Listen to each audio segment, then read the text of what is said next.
America అధ్యక్షుడు Donald Trump లో ప్రధాని మోదీ పడిపోయారనిపిస్తోంది. భారత్ పాక్ మధ్య కాల్పుల విరమణను ట్రంప్ ఎందుకు ప్రకటించారన్న ప్రశ్నకు ఇప్పుడిప్పుడే సమాధానం లభిస్తోంది. ఇదంతా చైనాను దారికి తెచ్చేందుకే ట్రంప్ ఆడిన గేమ్ అని నిర్ధారణ అయింది. ఈ క్రమంలో చైనాతో ట్రంప్ వాణిజ్య ఒప్పందం చేసుకున్నారు. అందుకే ట్రంప్ మోదీ మధ్య జరిగిందేంటో చెప్పాలని దేశంలోని విపక్ష పార్టీలు డిమాండ్ చేస్తున్నాయి.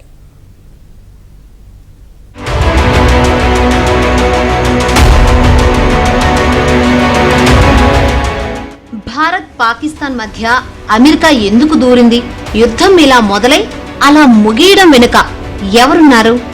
ఈ రెండు దేశాలు కాకుండా కాల్పుల విరమణను అమెరికా ఎందుకు ప్రకటించింది?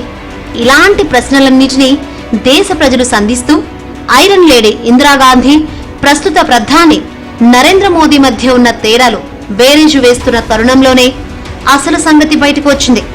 వ్యాపార రాజ్యమైన అమెరికా తన వాణిజ్య ప్రయోజనాల కోసం భారత్ను బలి తీసుకుందని నిర్ధారణ అయింది. దక్షిణాసియాలోనూ ముఖ్యంగా భారత ఉపఖండంలోని పరిణామాలను అమెరికా నిత్యం నిశితంగా పరిశీలిస్తూ ఉంటుంది. అవసరానికి తగ్గట్లుగా స్పందిస్తూ ఉంటుంది. అయితే తన వ్యాపార వ్యూహాత్మక ప్రయోజనాలకు ఎక్కువ ప్రాధాన్యం ఇవ్వడం అమెరికాకు అలవాటుగా మారింది. పహల్గామ్ ఉగ్రదాడిని ఖండించిన అమెరికా అధ్యక్షుడు ట్రంప్ ఆ తర్వాత 9 ఉగ్రవాద శిక్షణా కేంద్రాలపై భారత్ దాడులు చేసినప్పుడు మాత్రం ఆచితూచి స్పందించింది. భారత్ పాక్ ఉద్రిక్తతలు తమ ప్రాధాన్యం కాదని కూడా అమెరికా ఉపాధ్యక్షుడు జేడీ వాన్స్ ప్రకటించిన సందర్భమూ ఉంది. అయితే 1-2 రోజులకే మాట మార్చి ఇరు దేశాలకు మధ్యవర్తిత్వం వహించేందుకు సిద్ధమని ట్రంప్ ప్రకటించారు.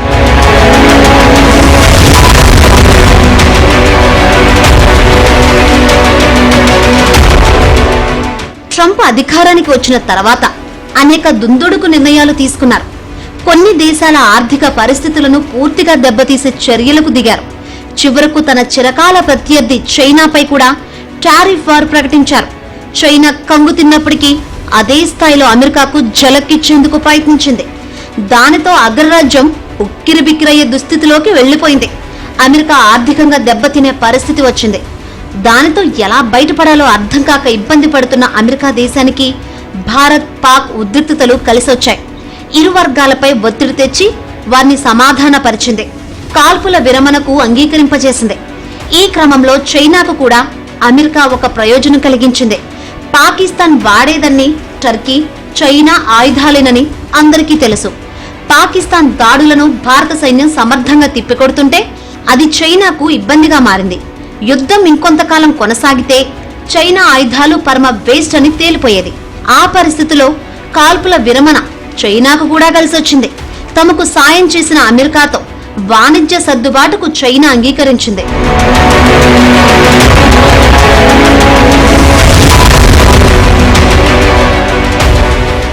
వాణిజ్యం విషయంలో అమెరికా, చైనా ఓ అవగాహనకు వచ్చాయి. పోటాపోటీగా విధించుకున్న టారిఫ్లను తాత్కాలికంగా తగ్గించేందుకు నిర్ణయించాయి. ఇరు దేశాలు 90 రోజుల పాటు తమ టారిఫ్లను 115% మేర తగ్గించుకుంటాయని అమెరికా ఆర్థిక మంత్రి స్కాట్ బెసెంట్ ప్రకటించారు. ఇరు దేశాల మధ్య స్విట్జర్లాండ్ వేదికగా జరిగిన వాణిజ్య చర్చల్లో భాగంగా ఈ నిర్ణయం వెలువడింది. నిజానికి వివిధ భాగస్వామ్య దేశాలపై ప్రతీకార సుంకాల్లో భాగంగా అమెరికా అధ్యక్షుడు డొనాల్డ్ ట్రంప్ చైనాపై భారీగా టారిఫ్లు విధించారు. ప్రతిగా ఆ దేశం కూడా టారిఫ్ వార్కు దిగింది. దీంతో ట్రంప్ చైనా ఉత్పత్తులపై అమెరికా తన టారిఫ్లను 145% పెంచగా చైనా కూడా అమెరికా దిగుమతులపై 125% సుంకాలు విధించింది. ప్రస్తుతం స్విట్జర్లాండ్ వేదికగా జరిపిన వాణిజ్య చర్చల్లో టారిఫ్లను తాత్కాలికంగా వాయిదా వేసేందుకు నిర్ణయించారు. ఇందులో భాగంగా అమెరికా దిగుమతులపై చైనా తన సుంకాలను 115% అంటే 125% నుంచి 10%కి తగ్గించనుంది. మరోవైపు చైనా దిగుమతులపై అమెరికా తన సుంకాలను 145% నుంచి 30%కి తగ్గిస్తోంది. అమెరికా, చైనా మధ్య సర్దుబాటు సరే. ప్రధాని మోదీతో ట్రంప్ ఏం మాట్లాడారు? ఆయన్ను ఎలా ఒప్పించారన్న ప్రశ్నకు సమాధానం దొరకడం లేదు. బీజేపీ ఎక్కడా ఆ విషయాన్ని లీక్ చేయడం లేదు. దీనిపై మోదీ స్వయంగా వివరణ ఇవ్వాలని కమ్యూనిస్టు పార్టీలు కోరుతున్నాయి. And US, they claim they mediated and they sought to it both countries accept ceasefire. What is happening? what was the mediation done by American administration or American President Mr. Trump? Mr. Modi should explain to the country and people. Modi should be truthful to our people and country. That is what we have been asking. What was the mediation? And the way Mr. Trump is speaking on Kashmir. So you have given a scope to internationalize the Kashmir issue, violating the Simla agreement between India and Pakistan. And Mr. Modi claims India is Vishwaguru, India is Viksit Bharat. Why Vishwaguru is bowing before Donald Trump? Shimla ఒప్పందానికి విరుద్ధంగా కాల్పుల విరమణకు భారత్ ఒప్పుకుందని, అది ముమ్మాటికి ఆమోదయోగ్యం కాదని Congress party అంటోంది. తాజా నిర్ణయాలు భారత ఐక్యత, సమగ్రతకు కూడా భంగం కలిగిస్తాయని అంటోంది.